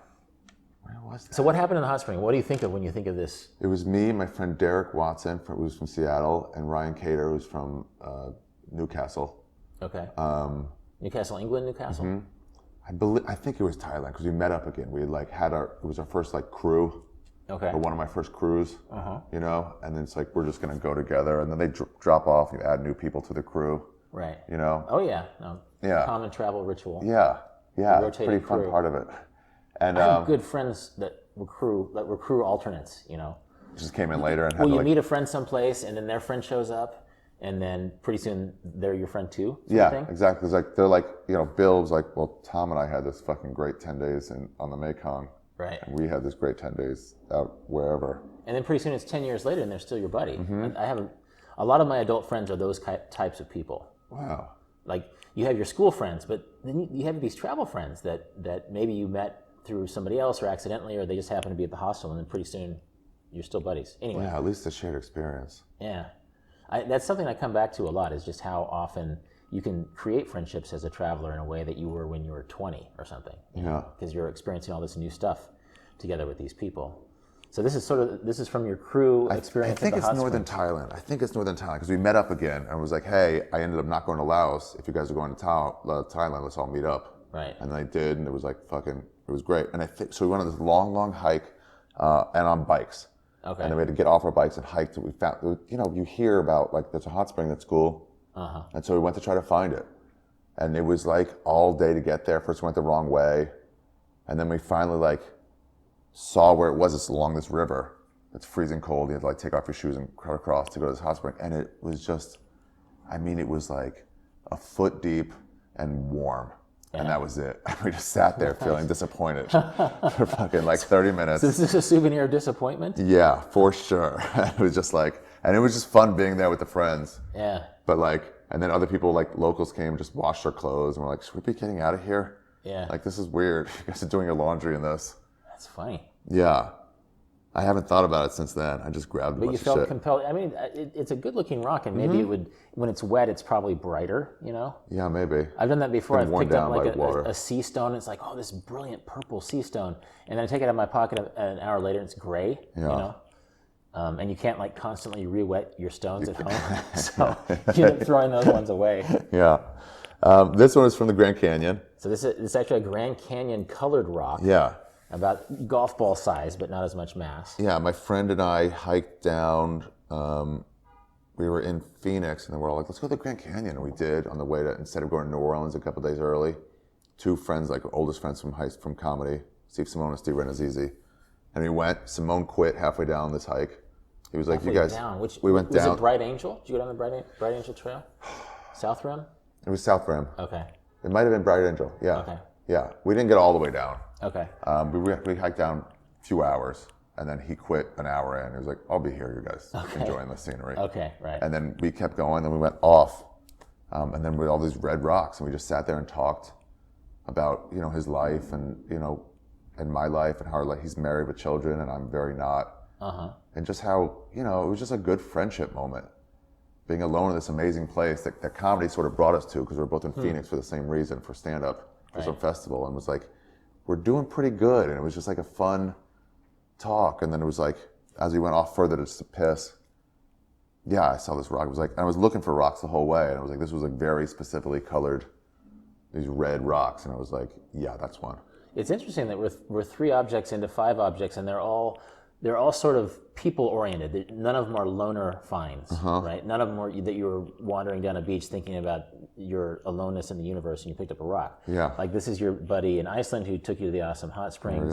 This one is your bros in your travel posse. That is interesting. In Thailand, and then this is your comedian friend in the Grand Canyon. Yeah. And it sounds like there's some intentionality that you were literally looking for rocks while you were there. So yeah, as it was done, because then I've already started, because this was after I've gotten all these 4, and it was like, now I'm in the mode of like finding a rock. I only do this fridge magnets for countries, so I'm like, I'm not getting a Grand Canyon fridge magnet. Right. And then it's like, this will be a good thing to get. It just keeps you going. It keeps you like moving and looking at your surroundings. Like, well, this would be a good small one. I'm like, nah. Yeah, no, actually, it's a way of paying attention. Although, interestingly, it literally looks like the Grand Canyon, but it also reminds you of your friend. Yeah. Of the friend, your comedy friend. We sat there for like 15 minutes just talking, drinking water, and just like, what a great fucking trip that was. I think that's another thing about travel is that it gives you moments like that. You're out of your routine, and then you can sort of strive to earn a moment. You're on the big hike, you're sitting there, and then suddenly you're having a conversation you'd never have otherwise, Yeah. So this was on Lombok in Indonesia. So this is a piece of wood. Yeah. At first I thought it was a horse's hoof or something, but it's just a chunk. It looks like it's been macheted off of a tree. Yeah. I went to this surf area, took a scooter, which is one of the best parts about Asia, or probably other places too. Like a scooter taxi? Or you rented a scooter? No, rent a scooter. They get more expensive in Indonesia, especially the further east you go. So these ended up being like, more expensive, probably like $15 a day. Okay, what I mean? It's like, it's really nothing still. Yeah. But, and I went out to the surf spot by myself. I'd taken a lesson the day before, and I just went, it's a long, beautiful drive along the coast and up into the mountains and back down again. And then surfed for a while, and then came back, and then it had rained, and this giant tree had fallen in the way. Of your scooter? Yeah, and there's no getting around it, and there was already 3 scooters like waiting, and there's just no getting around it. There's a big drop off, and the trees, like with the branches, are massive, and people try to pull it, and there's just no way. And then everyone just started chipping in.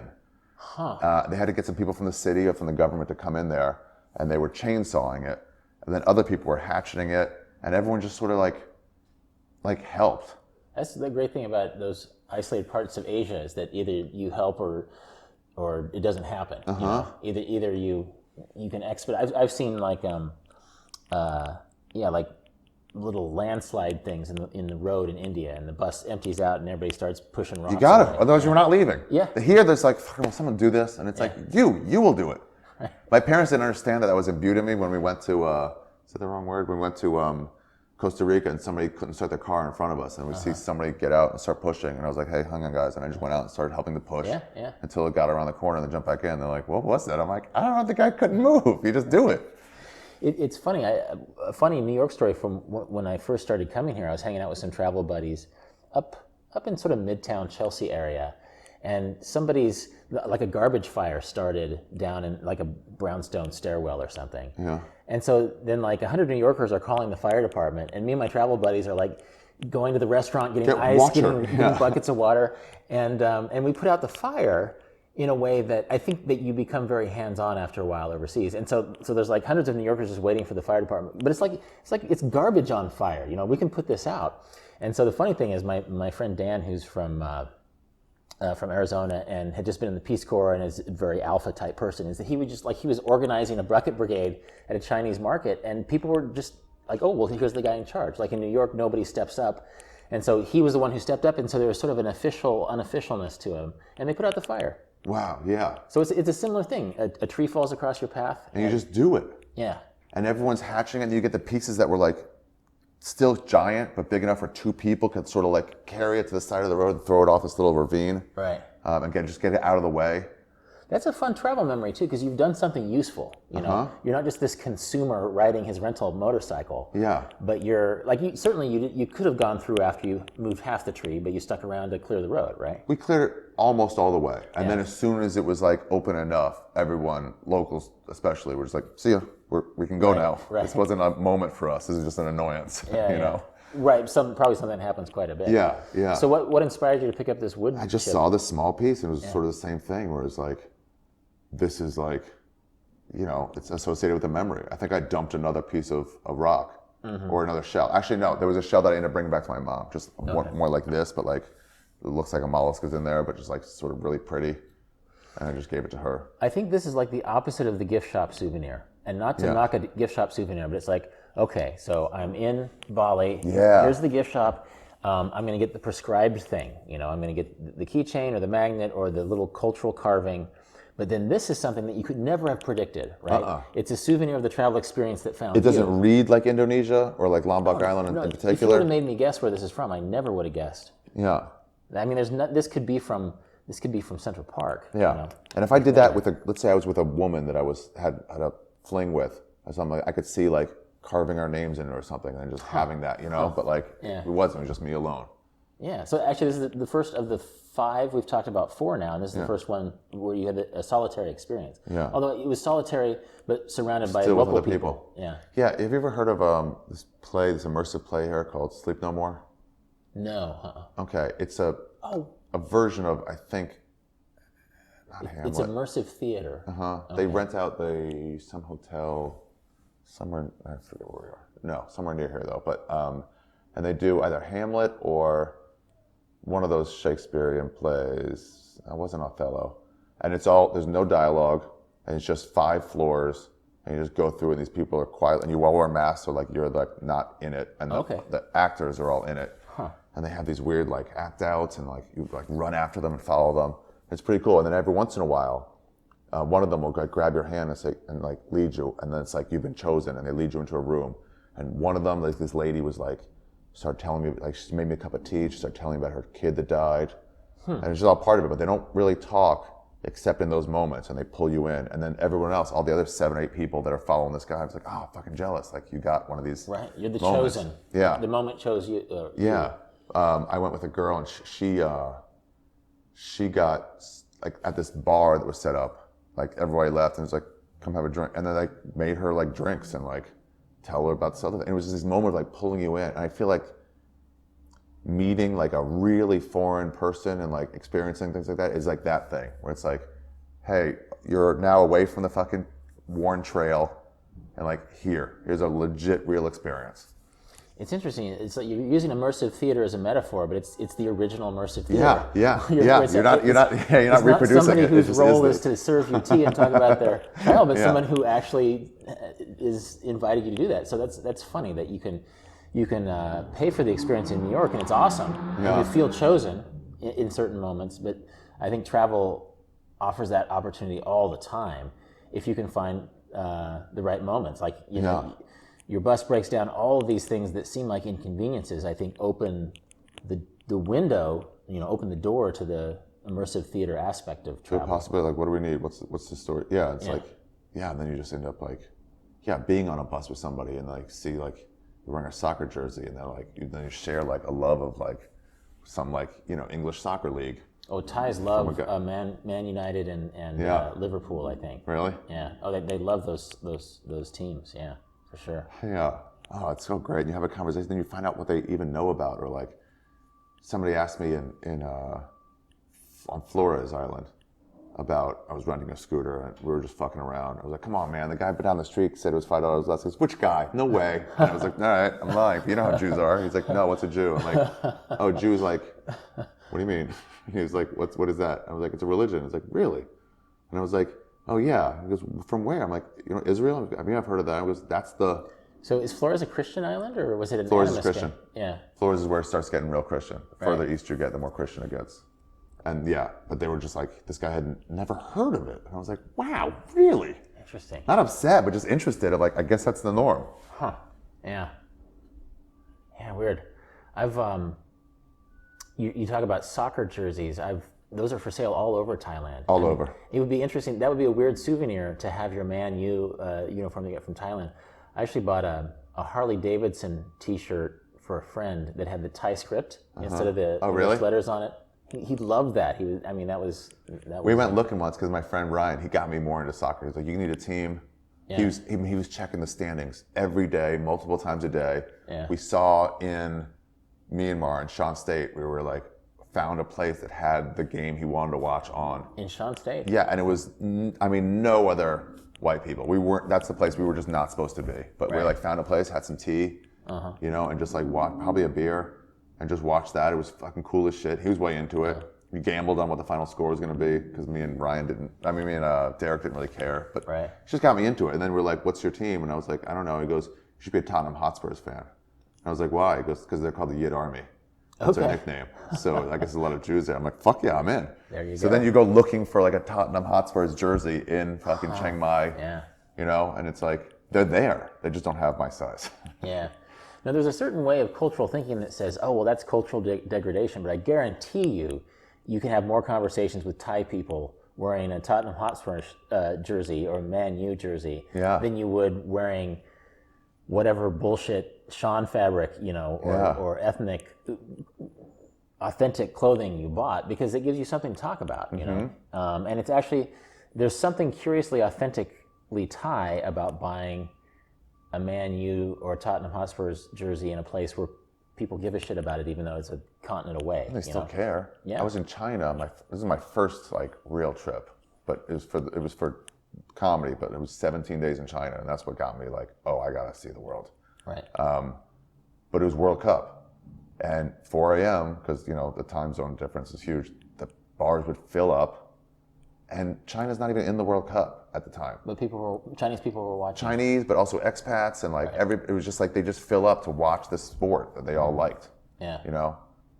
I guess it's like watching the Winter Olympics and cheering for another Norwegian medal. Yeah. Even if you don't have a dog in the fight. Yeah, exactly. There's something fun Someone about nearby international us. competition. Yeah. Yeah. Well, what's your last shell here? So I was in. Do you know what kind of shell it is? It's some sort of. Something lived in it. Sea. Yeah. Shell. Sort of near the ocean, and I had one similar to that that I got on a sort of a private beach in Bali. We hung out with these two girls and like this guy from Jakarta. Yeah. I'm going to see if you can hear the ocean through the mic. I don't think so. Probably not. It must be the human ear. Yeah, it's like you hear the ocean. I'm like, there's definitely not. It's not in there, but I like the idea. And I met this guy who lived in Jakarta. He used to work at Facebook. And American guy. No, Indonesian guy. Indonesian. But he met this girl. That's why I was like with all of them. And he just had money. He just had rich. And I was saying how the things I want to do, and one of the things was like East Timor was always in my head, and I don't know where else to go. And he was like, and I was going to go to the Philippines, and he was like, well, you're really close to Komodo and like places like that. Like, why don't you go there? I was like, oh yeah, am I really that close? He goes, yeah. Which are other parts of Indonesia? You can you can island hop down Flores. 17,000 islands. Yeah. One less now because their president sold one off to the Chinese. Oh really? Yeah. Okay. Yeah, I would impress people like that. I forgot the exact number now, but they were like, tell them about Indonesia. I'm like, 17,147. They're like, what? How did you know that? I'm like, I just know. Indonesians would say this, or just? They were all taught that in school, how many islands they had in Indonesia. Yeah. That's cool. Yeah. And then they were all like one less, and they fucking hated Jacoby, their leader. Oh, so yeah. they were like Trump. I was like, yeah, what about Jacoby? I've heard. And they're like, yeah, he's a jick. And I was like, yeah. Anyway, so I was like, yeah, I kind of want to go to East Timor, but like my half brother was captain in the army. Was like, don't look at the travel advisor. He's like, don't. And this guy was like, that's bullshit. That's only because they won't do trade with America. That thing all got solved because they used to be Indonesian, was East Timor, and they got their independence almost 16 years ago now. And he was like, it's fine. And then it was like, oh, I'm going then.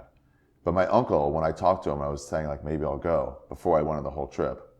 he was like, don't go. If you have to, go to Dili. Don't go out at night, and do not go any further east than Dili, the capital.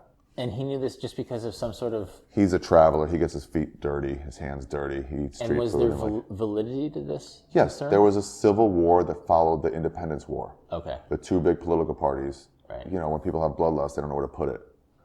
Right. And then in 2006, maybe 2009, that just got solved. It got like quelched. Fernando Guzmão and the other leader just like made peace. And then they made it illegal to even say at a bar, like, oh, this guy's from the fucking north. You know? Like, you're going to jail if people try you, like, saying divisive shit like that. Divisive shit. So within this tiny little half island, there was a division, a north-south division within the... It was east and west, actually. Okay. But when I say East Timor and West East Timor, people are like, which one is it? It's like there's West Timor and there's West East Timor. Right. And it was party-based, and there was overlap, and they would fucking kill each other. And that's what he was talking about. But the travel advisor hadn't changed. Right. And when he put that in my head of like, don't go, I was like, okay. And I was nervous as shit there because of that. I mean, you do some research to try to live intelligently, you know? And when they tell you Myanmar is completely safe, like that's all the writing. So you're like, I can trust that. Shanghai is completely safe. Like, well, I can trust, it's down in writing. But the writing for East Timor is, it is not safe. Right. You know? But then you get there, and I talked to some people in Indonesia who were like, oh yeah, I've been there. And there's no tourism really. There's just like Peace Corps people and like agriculture people, but like there's no tourism, there's nothing set up. And so you go from spot to spot and find lodging, you figure out the Tetum words for like place to sleep. And I had met some people kind of going south and then going north, and I'm like, I'm taking the scooter all the way around. And I just kept going to BC and like all these other places. And there's this island called Joko Island, which is it's a nature preserve. And it's on the easternmost part of East Timor. And it was like a 4-day trek to get there. And the roads were destroyed by the Indonesians before they left. So every time I'd fill up for gas, people were like, "What? You can't get anywhere you're going on this thing. Like you need a legit big motorcycle." And I was like, well, this is all I got. And I'm already on the way. I'm not turning around. What are you going to tell you? And it was horrible. But the last last couple miles is you can't get there on anything other than like a giant tractor. So did you park your motorcycle and walk? Yeah, there's a series of, I don't know if it's a name of hotel or a couple hotels called something. I stayed there, took my bike down to the beginning of this path. I had a different bike than I traveled with the first time, down and then back up. This guy who was staying at my hostel had rented my bike. I passed him on this road. His bike was shredded. Both tires are shredded. And I was like, oh, this is why they say don't use bikes on this. Right. I just kept, it was like a 2-3 hour walk down, maybe a 2 hour walk down, maybe a 3 hour walk back up afterwards. But you get to the end and there's just this fishing village and you pay a guy $10, they use American money, to take you across to Joko. And they sort of like mime out, like, when do you want me to pick you up? So it was like, give me 4 or 5 hours, whatever it was. And I walked through, like trudged through the fucking jungle. Don't really know what's there, but you're by yourself. And then you come across the other end and it feels like the end of the world.